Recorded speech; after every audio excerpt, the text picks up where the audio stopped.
This is the second in a series of fall faculty lectures. This evening, the presentation is by Irving Bornstein. The city has a meaning.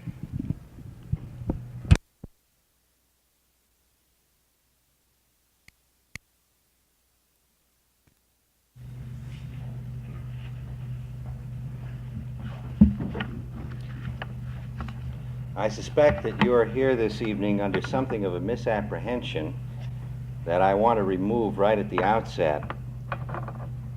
I have been billed as an expert on the city, and in fact I am a fraud and imposter, and I want you to know that right at the beginning.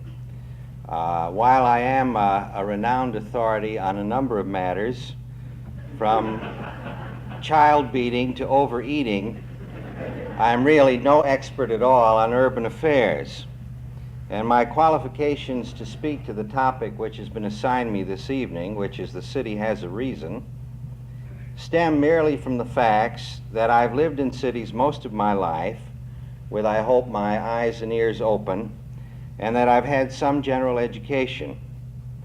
If you have any technical questions about urban problems, I strongly urge you to reserve them for the people who follow me in this series. Now, this has presented me with something of a problem. That is, how I should use your time here this evening.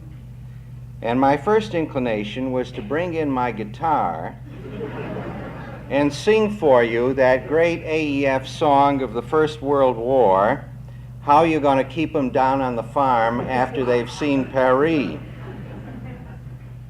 Beyond its relevance to the topic which is assigned this evening, this had a great personal appeal to me, because I felt that when I had finished the first chorus, the hall would have been cleared and I would not have had the necessity to deliver a speech. But I'm afraid this would have saddened my friend Professor Berwick, who's organized this series, and I really don't want to disappoint him, and thus we must both stick it out. It's said that a mother who expects her boy to grow up to become President of the United States must drill 3 precepts into his mind at an early age. The first is, don't knock farmers. The second is, don't knock people who live in small towns. And the third is, don't knock Thomas Jefferson. This evening, I intend to knock all 3. If nominated, I will not run, and if elected, I will not serve. I am sure that it comes as a great surprise to you to learn that here in the United States, we have become a predominantly, indeed an overwhelmingly urban society. In the other advanced parts of the world, precisely the same process is going on, either is underway or has already been accomplished. In Western and Central Europe, in the British Commonwealth, in Japan, and in the Soviet Union and elsewhere. A few statistics drawn from American experience, I think, will serve to make this point. At the time the first census was taken pursuant to the Constitution, then newly adopted, this was in 1790, only 201,655 persons of the 3,929,000 persons in the United States resided in urban areas. This was 5% of the total population. And none of these towns exceeded 50,000 in population. In 1860, at about the time of the Civil War, over 6 million people, 20%, of the 31 million people in the nation resided in urban territories, and there were now cities with 500,000 or more of population. In 1900, 30 million people, 40% of the 76 million in the country, lived in urban areas, several of which now contain more than 1 million persons. In 1960, according to a new census concept, the Standard Metropolitan Statistical Area, The census has found, beginning with 1950, that the old concept of the city was inadequate, and the new standard metropolitan statistical area concept is a central city of 50,000 or more persons with its county and adjoining counties that are economically and socially oriented to the urban core. Now, in 1960, 113 million people, 63% of the 179 people in the nation, lived in 212 of these standard metropolitan statistical areas. And this almost certainly understates the case, the extent of urbanism, because nowadays many persons with urban economic and social roots reside in rural areas, rural non-farmers as they're called statistically, and because agriculture itself is becoming both industrialized and urbanized. And the rate of urban growth has been rising by an exponential factor. Between 1900 and 1950, the cities of the United States added 66 million people. Just stop and think about that figure for a moment, in half a century. And the great population increase which took place between 1950 and 1960 occurred wholly in urban areas. In fact, the rural population fell by 1% in that decade. We now have many metropolitan areas over 1 million in size, and several which are substantially larger. I need hardly point out to you the names of these locales.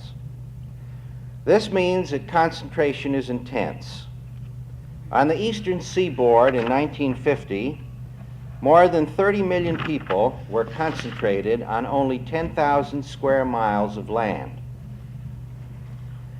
Traditionally, we tend to think of a city as a mononuclear system, which started at a particular geographic location, a topographic point, such as a harbor, the fall line of a river.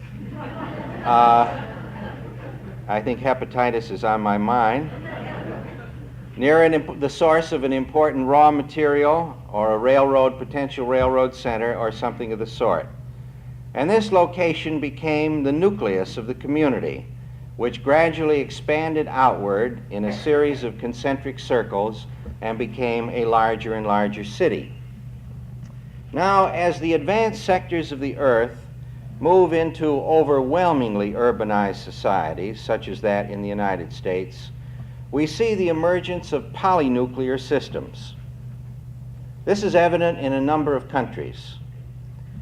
In Britain, in Greater London, and in the Midlands of England, in the Low Countries, in the Ruhr, in metropolitan Tokyo, and here in the United States, at least in that stretch along the West Coast from San Diego to Santa Barbara, from swimming pool to swimming pool, on the shores of San Francisco Bay, in the arc along the lower end of Lake Michigan from somewhere north of Milwaukee through Chicago into industrial northern Indiana, and above all, along the northeastern seaboard from southern New Hampshire to northern Virginia, between the foothills of the Appalachians and the sea, the region that the noted French geographer Jean Gottman has called megalopolis in his recent book written for the 20th Century Fund. And since I want to dwell a little bit upon his findings, I'd like to define specifically what he includes within the area he describes as megalopolis. It begins at the north with Rockingham and Hillsborough counties, the two southernmost and industrialized counties of New Hampshire, includes all of Massachusetts, Rhode Island, and Connecticut, the New York City metropolitan area that falls within New York State, including Long Island, and the Hudson Valley as far north as Dutchess, Ulster, and Sullivan counties, all of New Jersey, eastern Pennsylvania, all of Delaware and Maryland, the District of Columbia, and the 6 counties of northern Virginia, that are part of the metropolitan Washington district, of which, of course, Arlington County is most important. Megalopolis, it seems to me, is clearly the shape of the urban future. And so I would like to indicate for you briefly what some of Gutmann's findings are. This polynuclear region, he says, is the greatest urban mass on the face of the earth, with an almost infinite number of interconnections between its nuclei, making it, in his words, an immense neighborhood. In other words, this is not a collection of individual cities, but this is a vast area which is fundamentally urban in character and which has a great diversity of interconnections between the various cities and towns which exist within it. Now, one of the odd things about this area is that it is resource poor, excepting its coastal harbors. It has virtually no iron ore, and what it has is of low quality and largely utilized in wartime when cost is not a significant factor. It has no oil. It has only fair to poor agricultural lands, and its only coal deposits are in the anthracite district of northeastern Pennsylvania, which is, incidentally, at the present time, the most serious economic trouble spot in Megalopolis. Yet this resource-poor district has one of the world's greatest cities, the New York metropolitan area, along with 4 cities substantially over 1 million in population, Boston, Philadelphia, Baltimore, and Washington, and a dozen others ranging in size between 200 and 800,000. It is, Gutmann says, on the average, the richest, best educated, best housed, and best serviced group of similar size in the world. The population is on the average healthier, the consumption of goods higher, and the opportunities for advancement greater than in any other region in the world of comparable extent. That's the end of the quotation from him, but I'd like to go on with some more of his findings. Megalopolis is the nation's seat of power, Washington, and of wealth, Wall Street. Control of many of the great corporations in our economic society is centered here, especially in New York. It contains the world's densest concentration of knowledge, as measured by universities, libraries, museums, and other institutions of that sort. Its economic structure is more sophisticated, certainly, than that of any other comparable area in the world, and perhaps more sophisticated than any area, regardless of size. And this includes an extreme division of labor, with a very high concentration of office, white-collar, professional, so-called tertiary employment within the area. Here are the centers for both the class and the mass media: the theater, book and magazine publishing, radio and TV, newspaper syndicates, Madison Avenue. These functions and types of employment are communication-oriented.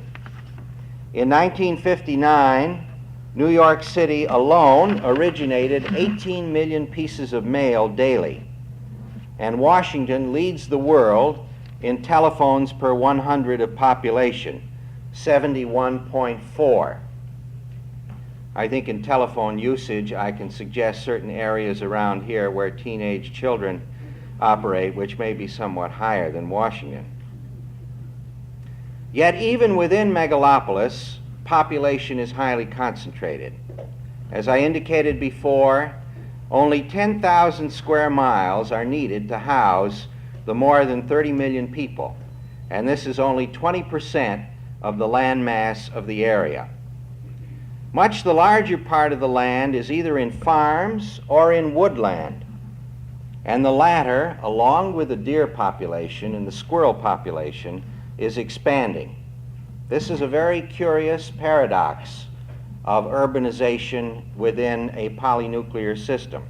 There tends to be an abandonment of the family farm with a development of highly industrialized farming which uses relatively little land, and a reversion of land to non-agricultural purposes. And those of you who have traveled in recent years in eastern Pennsylvania or in the Hudson Valley or in Connecticut will know what I mean. New tree growth is coming up and wildlife is coming with it. This in this very highly concentrated urban area. Agriculture within megalopolis is exceedingly important. It has by no means died out. It's intensive, and it tends to concentrate in specialty crops: milk and dairy products, truck farming, fruit, poultry. There is, in fact, a kind of symbiosis of urban and rural societies. They're drawn together rather than pushed apart. This is, in a sense, as Carrie McWilliams called the Los Angeles area of a generation ago, a rurban society. Finally, Gutman points out that megalopolis has a tradition of Promethean endeavor. Prometheus, I remind you, sought to penetrate the secrets of nature. Among other things, he is said to have stolen fire from Olympus so that man might use fire and the other secrets of nature for his own earthly purposes. And for this, Zeus had him chained to a rock where a vulture daily gnawed at his liver. This is where it may have come from, till Hercules killed the vulture. Those with Promethean drives seek achievements on a heroic scale, for which they must pay the price of perpetual dissatisfaction with what they have accomplished. The expansion of megalopolis, Gutman says, could hardly have happened without such an extraordinary Promethean drive. The drift in the advanced part of the world, clearly, it seems to me, is toward the polynuclear megalopolis. We, in fact, live at the very center of such a system ourselves, here in Southern California. In time, presumably, the greater part of our society will be so organized, and much of the rest of the world will follow. In his great work of scholarship and poetry, The City and History, Lewis Mumford says, "This book opens with a city that was symbolically a world. It closes with a world that has become, in many practical aspects, a city." Now, one may ask, assuming this to be correct, is it good or is it evil? Is the great city, and even megalopolis, a system of social organization that we should welcome, or is it one that we should resist, assuming that it were in our power to resist? It is a common view that human beings are delightful in small numbers and noxious in large. I will make no estimate as to the size of the crowd here this evening. Crowding, it is thought, is immoral, unsanitary, irritating, and unhealthy. In the late Middle Ages, Mumford says, people periodically fled from the city in order to escape the plague. The modern suburb is a kind of isolation ward in the minds of many of those who inhabit it. 61% of the residents of a Cleveland suburb recently explained their move from the central core of the city as in order, and I quote, to live in a cleaner, healthier neighborhood, end quote. These views of the nature of urban life are buttressed in America especially by the deeply rooted tradition of Jeffersonian democracy. Free institutions, Jefferson taught, could be erected and could survive only within a society of yeoman farmers, of men who are spread thinly across the land, who lived in daily contact with the land and who loved the land dearly. The city was the principal threat to this kind of democratic society which he visualized and the institutions which he held dear. For here in the city were concentrated wealth, power, aristocracy, and iniquity, all of which he was opposed to. And there is furthermore a reinforcing American tradition for which the New England transcendentalists, notably Emerson and Thoreau, are largely responsible. That nature is inherently good, that man must live in harmony with nature, and that the nature and the city are basically antithetical. The Jeffersonian and Emersonian views are deep-seated in our society and persist to the present day, not least of all in Mumford himself. And one need not search long nor hard to compile an indictment against the great modern American city. The congestion of man, and especially of automobile, the contamination of the water we drink and the air we breathe, the massive problem of mass education, the absorption of minority ethnic groups into equal status in an urban society, notably the Negro, the Puerto Rican, and the Mexican American, the provision of sufficient open spaces for human needs, delinquency and crime, the persistence of meaningless, archaic political subdivisions, and so on and on. These are all certainly serious challenges which face us and which must be met. But they do not, in my view, challenge the reason for the city. They are, in my judgment, small prices to pay for the advantages we derive from life in the great city. And in an ultimate sense, the goals that Jefferson in particular, and Emerson to a lesser extent, sought can only be achieved under modern conditions within the metropolis. And thus, I should like to defend the reasons for the city, and even for megalopolis, and in doing so, in good professorial fashion, I would like to cite 8 reasons. The first is efficiency in an economic sense.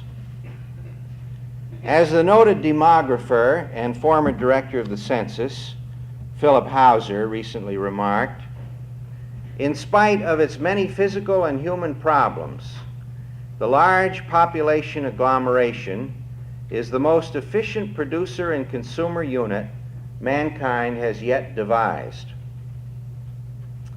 Now, a great problem, of course, which faces the world today is that of raising the standard of life of those in the traditional agricultural societies, the non-urban societies. And if this is successfully achieved, I am certain that it will be accomplished only by the wholesale urbanization of these disadvantaged societies.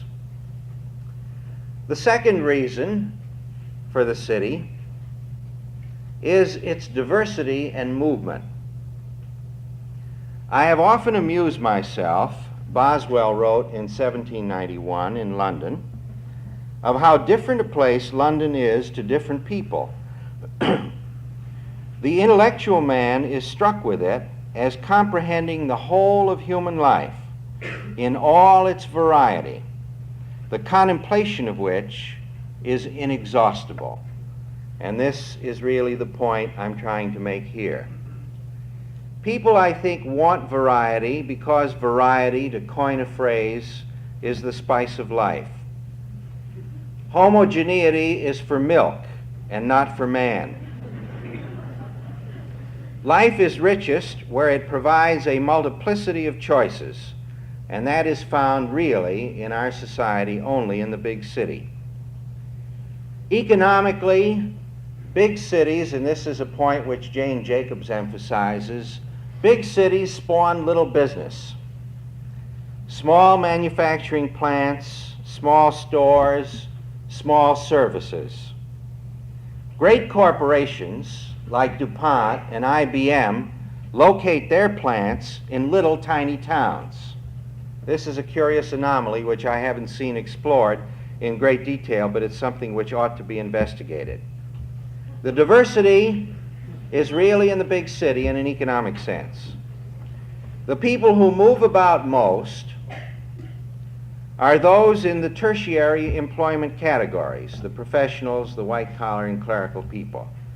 The farmers, the blue-collar workers don't move about nearly as much. And this makes for movement both within and in and out of the city. And if you think of it for a moment, the most interesting of our great cities are the most diverse, the ones that we enjoy visiting most. New York, Boston, Philadelphia, New Orleans, San Francisco, and Los Angeles. The dullest of our great cities, and I checked on this before I said it, and I wanted to be sure my own judgment was sound, the dullest of our great cities is Detroit. You can't really buy anything but a hamburger in Detroit. And Detroit, I call your attention to this, is a city which is essentially a one-industry town. It's the least diverse. Now, Dr. Conant, in his recent study of the American high school, made exactly the same point with respect to the high school. He said, after great study, that the best high school is the one which offers a comprehensive curriculum capable of meeting the needs of all the young people in the community, and that it is virtually impossible to create such a high school anywhere but in a large city. The third reason for the city is privacy. There is a widely noted paradox, which I'm sure you've observed yourselves, that private affairs tend to become public affairs in the small community, and that genuine privacy can be achieved only in the big city. Great cities, Jane Jacobs has written, are not like towns, only larger. They are not like suburbs, only denser.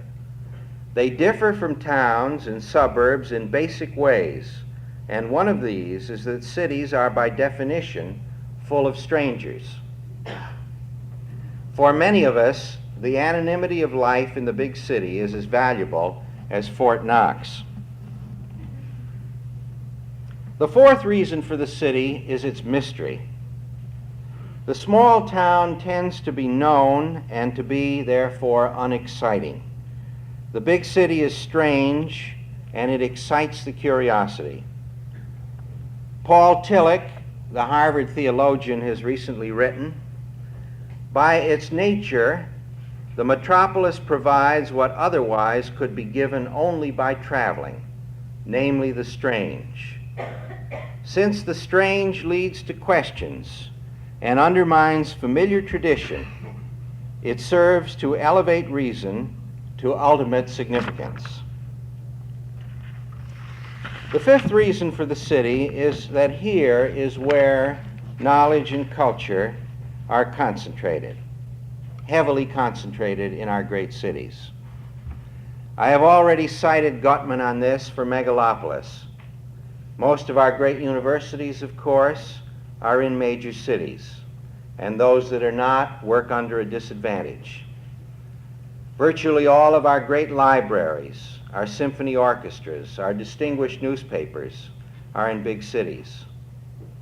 The New Yorker magazine, for which and I hope you have a good regard, in its famed prospectus when it was launched back in the 1920s, described itself as a magazine which is not edited for the old lady in Dubuque.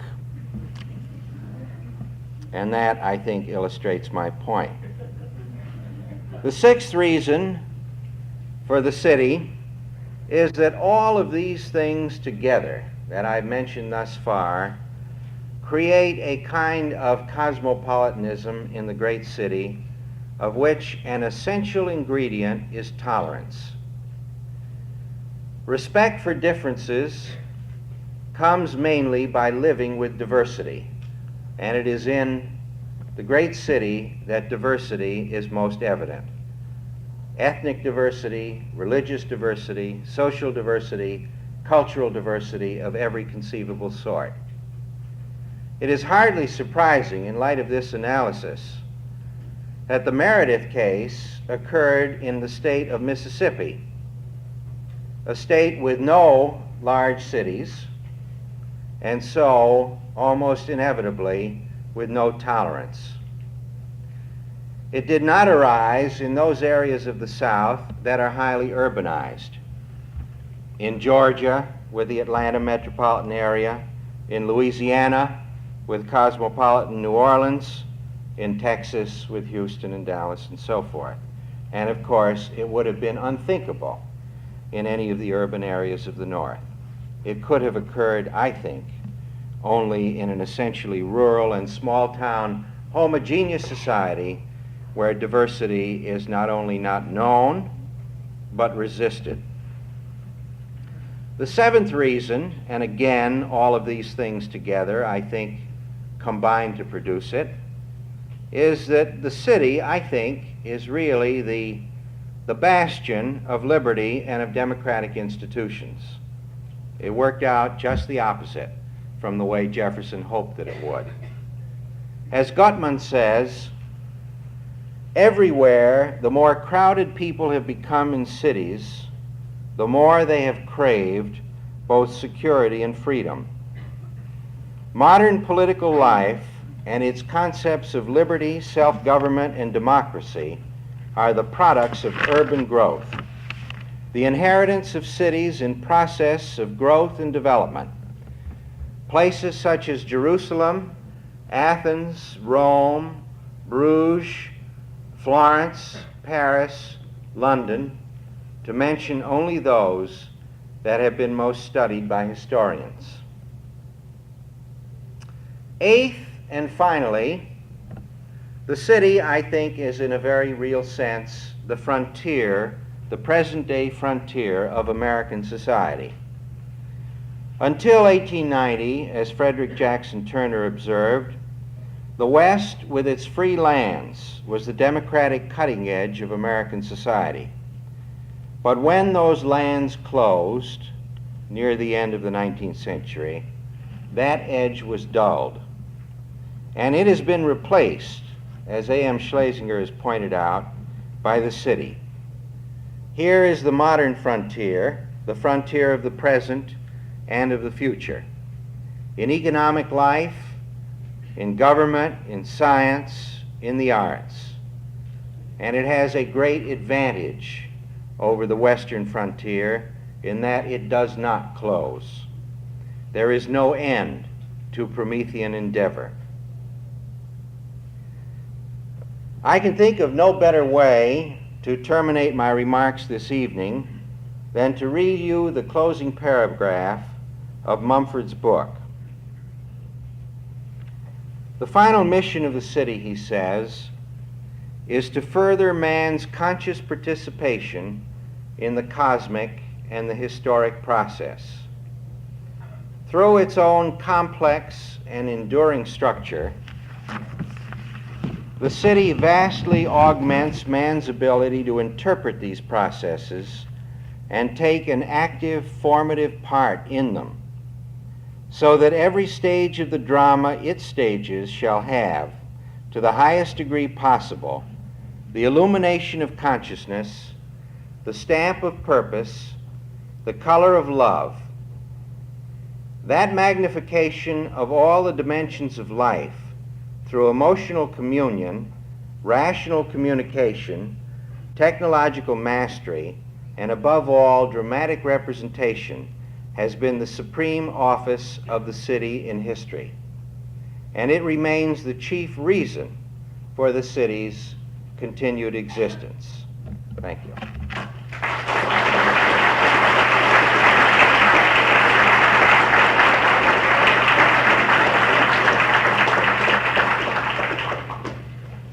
Well, if I was unduly pessimistic about the city, Professor Bornstein has redressed the balance, I think, in his remarks this evening. I thought as I heard him begin that we might change the title of the series from the city series on the city to the, might call it, let's say, the Imposters series, because each one of your speakers, I, and in turn Professor Bernstein, have protested our inadequacy, and you'll get a continuation of this, I'm sure, since, as I told you, it's a standard academic procedure to disclaim any expertise or real knowledge in the area that you're speaking in.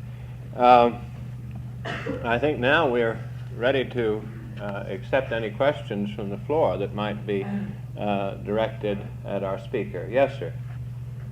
Considering juvenile delinquency in the city and the height or the greatness of it, taking your last remarks as a point of departure, wouldn't you say then that the disenchantment of the teenagers, of children, of parents coming from the small towns and the large cities, is the chief reason for antisocial behavior, leading to juvenile delinquency? Well, I want to restate with a special emphasis my own incompetence to answer the question that you've raised. I have lots of prejudices about it. I'm sure that's one source. I can think of a number of other sources of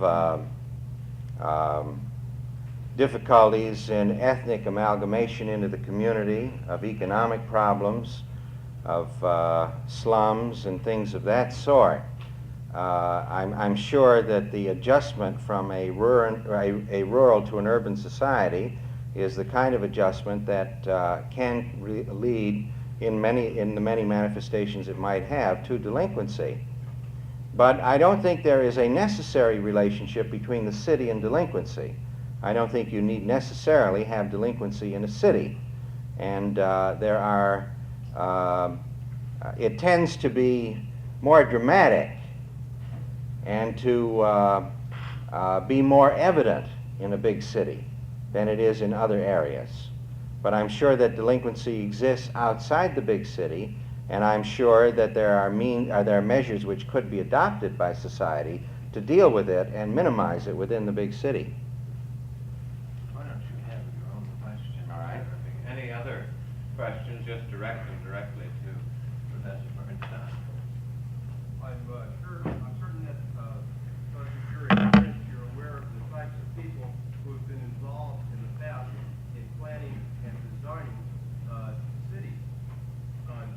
Through your experience, what would you say would be the type of person, because of his experience and background today, would have a particular ability to look at a city and plan for its future?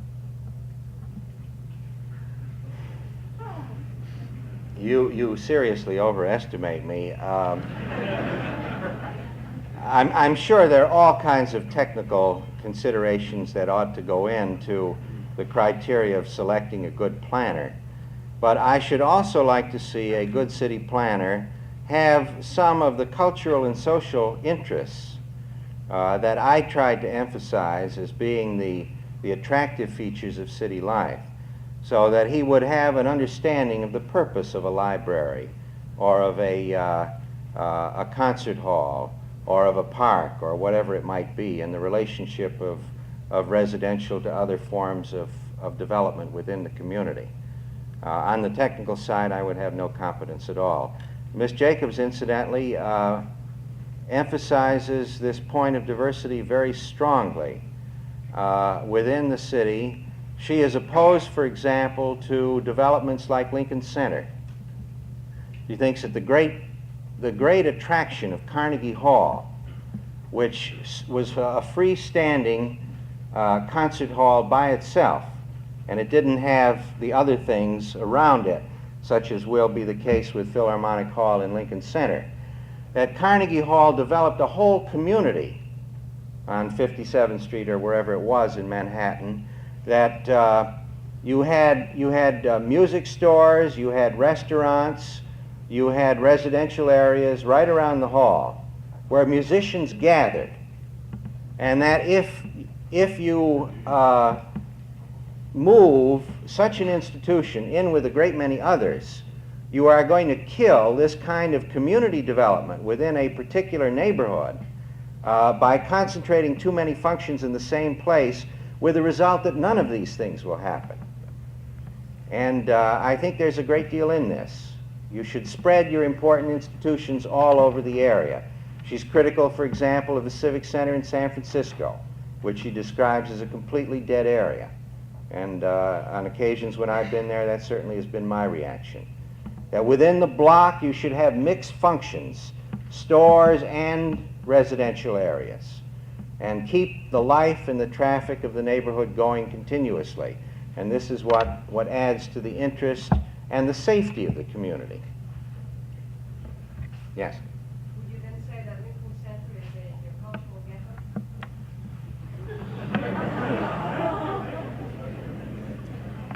Well, if her analysis is correct, I think this is what it will become.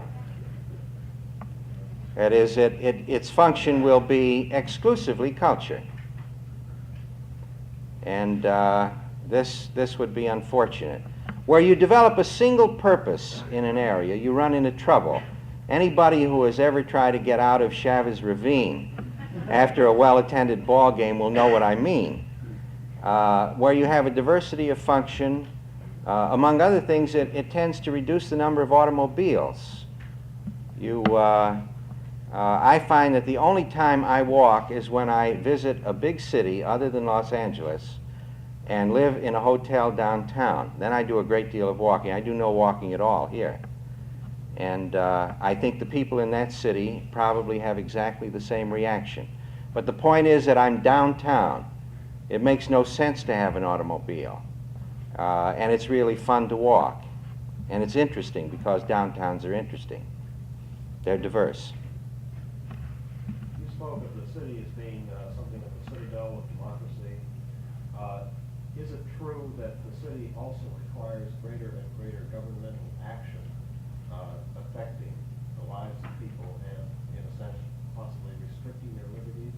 And if so, are these two compatible, or is there a direction in which the two are evolving? Well, I don't think the city really has required more governmental control in the sense that you probably have in mind in restricting the activities of the individual. Now, the government functions at the local level, of course, have increased over the long run, but I think primarily in the service areas, in the matter of schools and public transportation and parks and things of this sort, which don't restrict the individual. In fact, they increase his freedom. I mean, if you have more choices, presumably you're more free. The local government doesn't inhibit you. It doesn't suppress your freedom of speech. It doesn't tell you what job you have to take, and so on and so forth. So I don't really see that concern at all. And as a matter of fact, in my view, I would be in favor, though I'm very much in favor of the individual's liberties, I would be in favor of a great expansion of community services at the local level through the government as well as private endeavor, because in order to broaden the choices still more. Yeah. You didn't make at all in anything you said distinction between suburbs and cities, and I'm wondering if you meant all your remarks to apply to suburbs also, in the sense that there are distinctions, perhaps not in Los Angeles, but in other cities there are definite distinctions between the suburbs and the cities. Do you care to make any? Well, just in a very general way, I deliberately didn't talk about suburbs because I know even less about them than I do about cities. But I think given the criteria and the analysis I made, a suburb is less attractive than a city. It's more attractive than a little town, but it's sort of in between. And I suspect that over a period of time, and I think there's evidence for this already, that the tendency will be to move back to the central core rather than out to the city, for many of the reasons which I gave this evening. For example, I understand, well, this is certainly true in Los Angeles. We're getting these big apartment buildings much nearer to the center of town, and I'm sure that many of the people who are moving into those apartment buildings are coming from our suburbs. This is certainly true in New York City and in Chicago. Yes? You didn't make any references to the relationship between organized labor and the city, and I wonder if that might be changing using the story in New York now about the international ladies' garment problem with discrimination. Well, do you want to talk about the ILG's problems? I know a little bit about it. I don't think it has anything to do with the city at all. That's my question. Well, if that's your question, whether it has anything to do with the city. The answer is no. Next question. Yeah. Perhaps it's inevitable due to population expansion, but when a person moves into a city, even though he has a so-called wide variety of choices, he also loses one very important choice if he's a farmer. That's the ability to grow his food. And this is a very important lesson, especially in such areas as communist programs, where they're encouraging movement to the cities because their greatest resistance comes, perhaps not well organized resistance, comes from the farm where the person has his own food. When you move in the city and you don't have your food, then you're subject to control. So I question the fact that a city is necessarily considered for individuality democracy. Well, you're talking about Soviet society, and I think a line has to be drawn at some point around the Iron Curtain. I wasn't talking about that kind of society. I suspect your point is very well taken about that. But I would disagree heartily if you wanted to extend that analysis to our kind of society. I really want to say that Because the self-sufficient farmer is either presently non-existent in the United States or should be. This is a dreadful way to organize a modern society. Now, I suppose what you have in mind about Russia is that their agricultural policy hasn't worked out. Somehow or other, communism seems to be relatively efficient in industry and terribly inefficient in agriculture. So there's a perpetual shortage of agricultural products. And therefore, the guy who lives on the land may have a little plot and take care of his own family better than he'll take care of the state and the people who live in the city. But this is certainly not true in our society. We have a grotesque surplus of every conceivable agricultural product. We have many too many people who are on the farm. And the worst kind of society we have is the predominantly agricultural society like Mississippi. The best thing that could happen to Mississippi was that all the marginal farmers down there would get out of agriculture. Well, I wasn't making an economic analysis. I wasn't thinking the Soviet Union. I was thinking such areas as Hungary, which were relatively advanced, that they had large urban agglomerations, and yet they had a multiplicity, and they had a village system, where the village was the social security, where the village took care of you from. And there's been, I don't say this wouldn't occur under another system besides communism. I think it was occurring on a normal course of events, but it's being encouraged. And it's being encouraged even though the agricultural production is suffering because a person in the city is subject to control. I think that this could very well happen in a highly industrial society such as ours. It might not happen. It probably won't happen. But I think, for instance, that if conditions should, of invasion or anything else, it'd be much easier to control an urban society than certainly an agricultural. Well, maybe this suggests a point which I debated making this evening, but did not, and I think I'll make it now, and that is the question of defense. I have the feeling, and I checked it out with a friend of mine this afternoon at Rand, who is something of an authority on these questions, and he says that it's really a very respectable viewpoint in expert circles, that in a strategic sense, one of the greatest defenses that both we and the Soviets have is the defenselessness of our great urban agglomerations. And that as long as both of us provide Moscows and Leningrads and New Yorks and Detroits and Los Angeleses, which are essentially indefensible against atomic attack, this is the greatest bar to such attack by either side. and that if we were really to develop weapons of defense which would make it half possible to defend our cities and build air raid shelters for the other half, then we would be much more likely to have war. Now, this is something to think about. And what this suggests as a policy, of course, is that we should completely abolish civil defense. But the best way to defend our cities is to have no defense. And this is a very respectable viewpoint. And we should build up our cities to be bigger and bigger and more defenseless. Think it over. Yeah.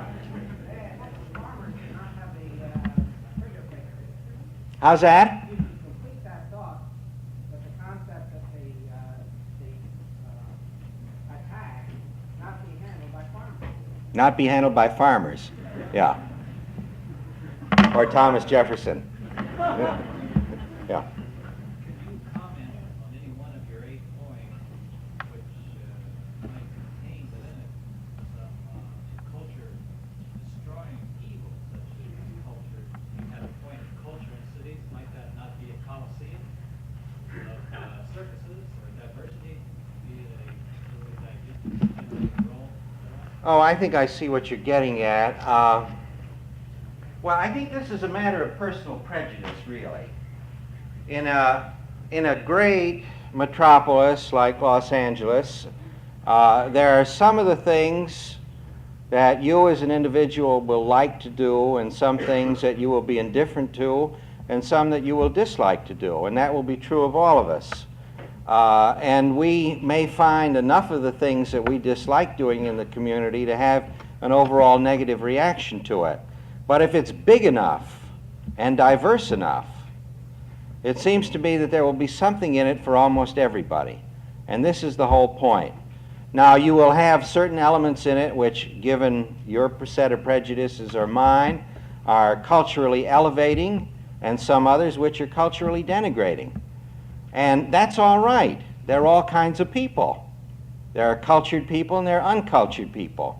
If a great city's to serve its purpose, it ought to cater to both. But for heaven's sake, let it cater to both. This is, I don't know whether this answers the point you have. I would like to survive, and I would like to see the city survive, whereas Rome declined and fell. And I was not thinking of taste, but simply of workability. And it seems to me some of those 8 points contained within them points which might be worthwhile, but you could have made some negative comments about their danger. Well, I tried to make negative comments at the beginning as to the problems of the great city. Well, you're really talking about the decline of civilization. Sometimes Professor Smith, you want to comment on the direction civilization is moving? I think it's declining. You do.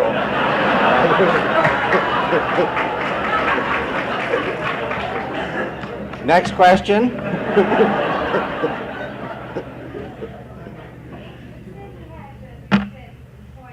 So much knowledge and culture concentrated in it. Why would there be the question, the intellectual versus the city? And two, why would the European city necessarily be more hospitable to the intellectual than New York? He said that. I didn't. White said it, I just reported it. I disagree heartily. What about the latter, the European city being more hospitable than the American? Or do you disagree with that too? Well, I don't really know.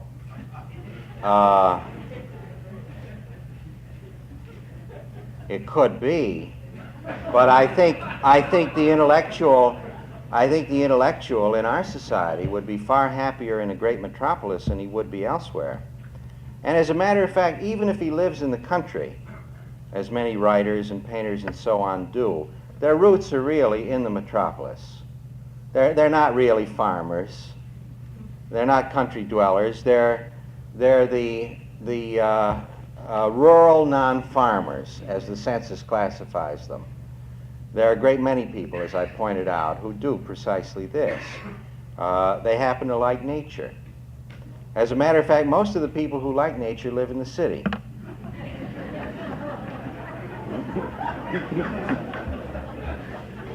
Yes. I think when you're talking about the artists who are living in country living there, in Connecticut. Well, yeah. Bucks County and so forth. You quoted Jane Jacobs on Carnegie Hall, and that sort of concept. I think Mr. Temko in that pamphlet that Mr. Smith has said that that's sort of an argument for creeping status quo. You never change anything on the theory that you don't want to fiddle with Carnegie Hall and its environment. Oh, no. No, that isn't the point. If Carnegie Hall wears out, you build another place, another structure to serve that function more adequately, but you just don't concentrate all the cultural functions in one place. She mentions with great favor the location of the New York Public Library on 42nd Street, which is all alone culturally in a commercial area. And tremendous use is given to the library by virtue of that fact. And her fear is that if you develop a Lincoln Center, that there won't be much use of the center, except for special single-purpose occasions. But there's no reason why, if the New York Public Library no longer meets its needs, it shouldn't be torn down and replaced by a more modern structure. Her only point is that you shouldn't have a lot of other things right around it that serve the same type of function. I detect a little inconsistency in the discussion about a multi-nuclear complex and the central core. One of the problems in Los Angeles is that people are perennially trying to drive everything into the center of the city where it's been trying to escape all along. I wonder whether there isn't some virtue in the city developing a great deal of cultural, a large number of cultural centers in the various areas of the city, and not concentrating everything in the downtown LA area. Who really needs downtown LA? Well, precisely. I think this would be very desirable. Spread them all out.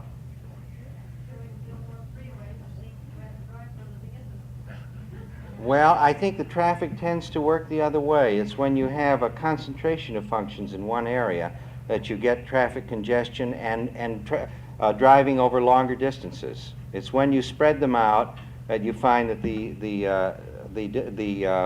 traffic congestion diminishes and the driving is over shorter distances. Of course, you have to be careful where you locate it. Why don't we have one more question? I see a former student of mine who's had his hand up all through the Maybe he last wants to 25 ask you a minutes, question. and I'm afraid he'll upbraid me if he doesn't get a chance. Why don't we have this one more question, and then... Firstly, I would like to ask, an interesting concept is relentless median drive that the city could become a monopoly. Could you comment, I see some sort of a dichotomy between the pillar of love, emotional communion, and this relationship with the cosmos of the city that is relentlessly striving to get bigger and bigger, and according to Reiser and various Eichmann and various others, the individual is losing his identity in this great relentless drive or bigness. What about the individual's place in this? How would you work in the color of love and the emotional community? Well, this is really a very serious question, if I understand it correctly. I don't think that the individual is suppressed by the large city, and that he is denied his individuality. I think, in fact, quite the reverse, that he is offered a greater variety of choices and means of expressing himself, and that he can give vent to his individuality in a series of different ways, and he may find one which will give him some personal satisfaction. Whereas if he lived in a very small community or in a rural area, the choices would be so limited that he might find life very burdensome. It's true, I mean, nobody would be crowding him, but on the other hand, he might not be realizing his full potential. And I think that individual expression is much more possible in the large city than it is in the smaller community, if that answers your question. Thanks very much.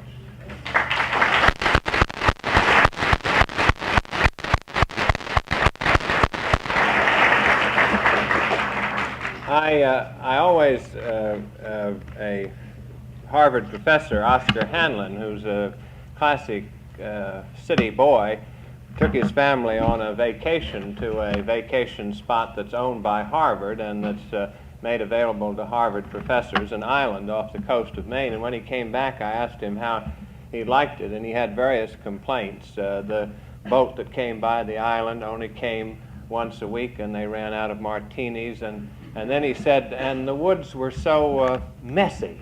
Which I thought was a wonderful city boy's reaction to nature. Our next imposter will be Miss Mary Holmes, a lecturer in the art department, who will speak on the city and the arts. Miss Holmes is a lecturer, it seems to me, of very extraordinary gifts, and I'm sure that will be an interesting evening for all of you. Thank you.